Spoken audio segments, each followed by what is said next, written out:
Hello again, friends. Thanks for coming back. I'm sorry there was a 5-month delay. We had some health issues and we've worked through them, and here we are back again. Thanks for your patience. I like to work with the window box Thinlits dies, only not really. This is an example of what you can make with the window box Thinlits dies. And that's using the die set, which is here. But we're not going to do that today because maybe you haven't purchased that and maybe you don't have a big shot. And so therefore you couldn't do this cool embossing either. I'm going to show you how to make a box that's larger, and you don't need a big shot. You don't need the die set. Your basic tools really are a ruler and a pencil and a pair of scissors at very least. But I will hope you will consider going to my website, yesterdayinkworks.stampinup.net, and purchase this Simply Scored board because it's amazing and it will really streamline your work. So I love geometry, and I've come up with a way that you can make a box like this with just an 8.5 by 11 sheet of paper. And you're going to make a series of score lines on it and some cuts, and then you're going to end up with a box like this. We'll see how far we can get today. Maybe we won't get the box assembled, but we'll try. So here we are. This is what it's going to look like. So I'm going to start with just a blank piece of paper just to get you started, to show you how this scoreboard works.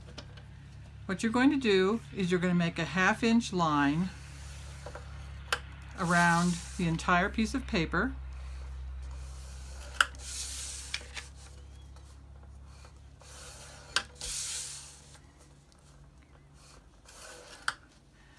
Then you're going to make a line 3 inches from this end and 3 inches from this end. So 1/2 inch and 3 inches are what you're working with. Again, 3 inches, and from this direction, 3 inches, 3 inches, and from this direction, 3 inches. 3 inches from this direction will give you a 2.5 inch box, a 2.5 inch box, and a 2.5 inch box. So your sides will be 2.5 inches wide around. Then we're going to make a series of cuts. We're going to make 7 cuts altogether. 1, 2,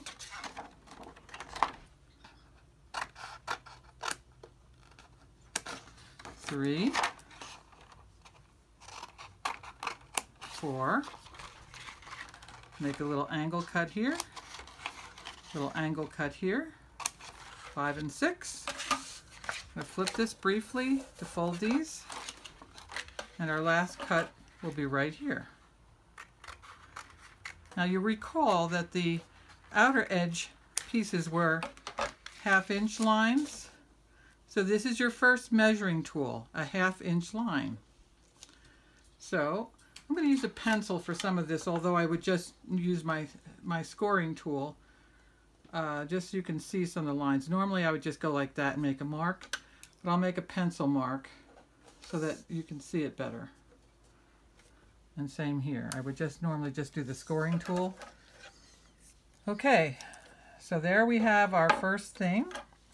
And since this is going to be the bottom, this is going to be, so we're not going to use this piece actually. So we're going to go 3/4 of an inch, 1/4, 2/4, 3/4, right there. That's going to be the flap of our lid. Okay, so that's what we have so far. Now I've done all that work on this colored paper just to give you an idea of where we're going. And you can see I have pencil lines here. That's just so you can see it in pencil form. I'm just going to move this over here. So if we fold this one and this one here, you can see what I did. So I just took a ruler, I went from this corner to this corner. I did it in pencil. This time I'll just score it so you can see the difference. You can either just score it, and of course the board is just going to make a dotted line. And I'll do the same thing here. I'll make an X, and you'll see why I'm doing that later. So I'm doing a lot of thinking for you. I just love geometry, by the way. And so we'll flip it. Just, you don't have to do it, but I'm just doing it so you can see it. We'll flip these over. And then I'm going to make an X here as well. So we've got an X going in this direction with my scoring tool, and one going in this direction. Okay, so I'm not sure if you can see those scoring marks. I can see them very well, but I did them in pencil on this version just so you could see it better. Okay, now each of these, as we said before, they're 2.5 inches, okay? So this means that this side's going to have to be 2.5 inches, this side, this side, this side, this side. Since this is coming right from here, this is a fold line and not a cut line. So we have to make a cut line, okay? That's why I made this little mark in the beginning. From this mark to the 3/4 mark that we drew before on this one, we're going to draw a line from here to here. Okay, so in this case, I'll do it with a pencil since I did it with a scoring mark on the other one. So we have it here, go from there to there, and we'll do a line. The thing that's not going to show. And from this mark to that mark, we'll do a line. Okay, so those are cut lines. So I'm going to go ahead and cut those.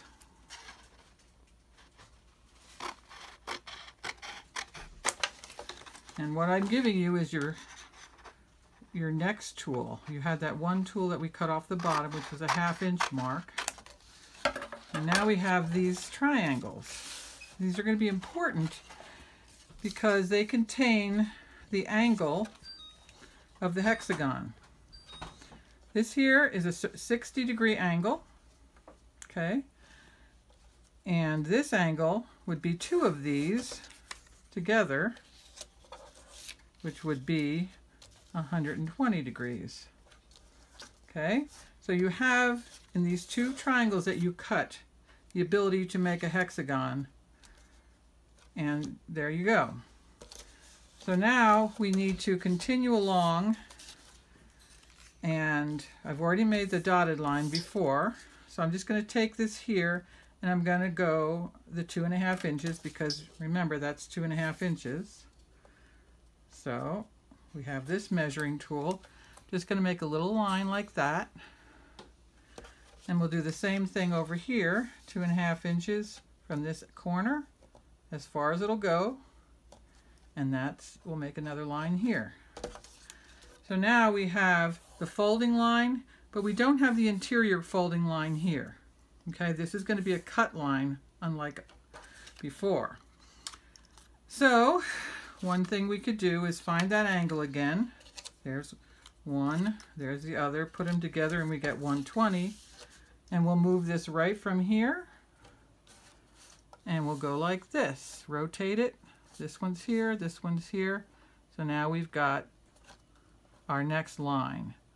And all we have to do is either use the pencil or the scoring line, and there you have that line. So we're going to rotate that around and you've got your final angle here, and we know that that is the right 2.5 inches, and so you have 2.5 inches, 2.5 inches, 2.5 inches all the way around, and you have the whole thing measured out. And you need to do this twice. So I'm going to do the final cutting, which would be to just eliminate this, and this. Now these scraps can be used with your dies from your Big Shot to make shapes that may come in handy later, so you don't have to throw your scraps away. Okay, so this is what we have, and we have to make 2 of these. So I'm going to put that aside and go to the one I put together earlier and see if we can get this together real quick. Okay, so the first one we cut we'll use for the bottom. Okay, so we're going to go ahead and just trim this so that it is the same width as the other flaps. And in this particular die set, what's different is they cut this edge off and they cut that edge off. I'm a firm believer in don't cut off any edges because you might regret it. You can always cut it off later, but you can't put it back. If you cut it off and it doesn't work out too well, then you'll end up with, oh, let me try this one. You'll end up with a box like this, if you cut it off without thinking, where you've got holes. So I don't cut things off until I know I really, really, really and truly don't need them. So we'll put that back. Alrighty.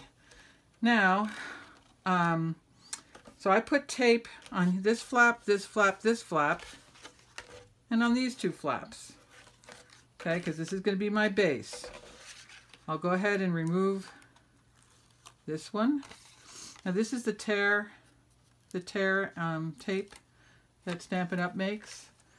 It's they call it tear and tape adhesive, and it comes in a roll like this.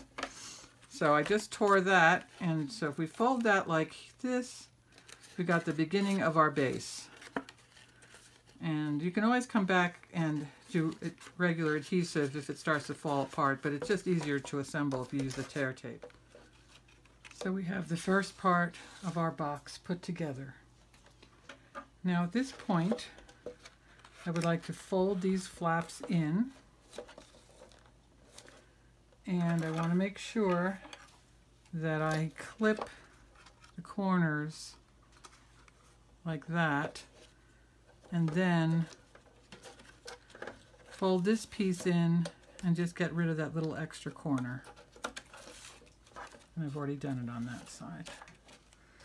Okay, so now remember I still have the tape here, and I put it on those 2 edges, but I have nothing here. So now all this I wanted to fold these pieces down instead of cutting them off, which you would do if you wanted it to look like the die set. But I've decided to fold this in like that and fold that down. Now on the top piece, this is how it's going to sit. I've put tape here, here, here, and here. I also went ahead and clipped the corners and then notched them like that. Clip the corner and then notch it like that. Just give me more flexibility. So I'm going to attach this piece right here. So I'm going to pull off the tape just on that corner so I don't have everything sticking to everything else. I'm going to fold that flap up momentarily so I can line this one up and get it nice and lined up. Okay. And it's like a seam in sewing that way. Instead of having a piece flapped over and showing on the outside, we don't. So now we have kind of like a seam in sewing. And you can play with that and tweak it. I'm just going to do it quickly to get it together. We still have this piece to deal with, and it's got tape on the outside. So we're just going to tuck that up and in and go around to this side. We're going to peel the tape off of the side and off of the bottom, making sure that one's tucked in. Tuck that up, fold that, and we'll do the side and then the bottom. The side like a seam in sewing, the This one's a little bit more successful than the other one. And then we can go in from the inside and push that one down. Now we just have the final one, and the tape has not been peeled off yet, so I'm going to grab that.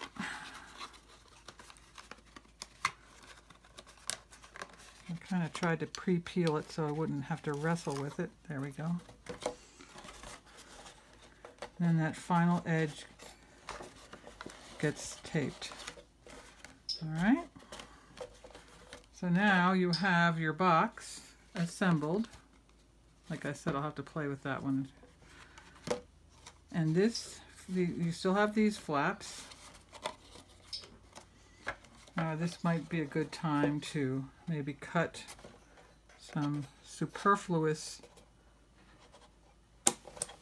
how about a good pair of scissors? Some superfluous corner piece right here. The reason why it's extra thick is because I had to add a piece because I made a mistake. It shouldn't be that hard to cut that off. Okay. So now you have to decide, do you want a lid that folds over, or do you want a lid that tucks in?